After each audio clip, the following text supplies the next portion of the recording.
Robbimning menga bergan mukofoti, jonim o'g'lim. Bugun sen uchun duodaman. Ya Robbim, o'g'limni iymonli, Yusuf kabi go'zal, Rasulullohdek karim, sahobalardek omonatdor, ilmda tengsiz, yutuqlarini dunyo e'tirof etadigan bandalaringdan qil.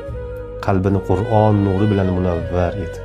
Ota-onasiga sadoqatli, ayollarga muruvvatli, ummatga manfaatli inson bo'lib voyaga yetsin. Halol rizq ortidan yuradigan, to'g'ri so'z, amali go'zal, pahlavon yigitlardan qilgin. Farzandimga ofiyat ber Allohim. Uni fitnalardan, gunohlardan va yomon do'stlardan asragin. Ya Robbim, go'zal Allohim. Jigar bandimni, zurriyotlarimni davomchisi qilgin. Unga ilmi bilan yuksaladigan, odobi bilan qadrlanadigan, go'zal xulqiga havas qilinadigan, hayosi nafsidan-da ustun turadigan barokatli, go'zal qizni juft qilgin. O'zing ularni saodatli va baxtli bandalaringdan qilgin. Robbimning menga bergan mukofoti, jonim o'g'lim. Bugun sen uchun duodaman.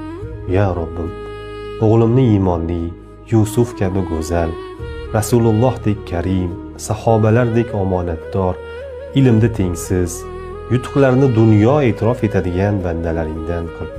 Qalbini Qur'on nuri bilan munavvar et. Ota-onasiga sadoqatli, ayollarga muruvvatli, ummatga manfaatli inson bo'lib voyaga yetsin. Halol rizq ortidan yuradigan, to'g'ri so'z, amali go'zal, pahlavon yigitlardan qilgin. Farzandimga ofiyat ber Allohim. Uni fitnalardan, gunohlardan va yomon do'stlardan asragin. Ya Robbim, go'zal Allohim. Jigar bandimni, zurriyotlarimni davomchisi qilgin. Unga ilmi bilan yuksaladigan, odobi bilan qadrlanadigan, go'zal xulqiga havas qilinadigan, hayosi nafsidan-da ustun turadigan barokatli, go'zal qizni juft qilgin. O'zing ularni saodatli va baxtli bandalaringdan qilgin.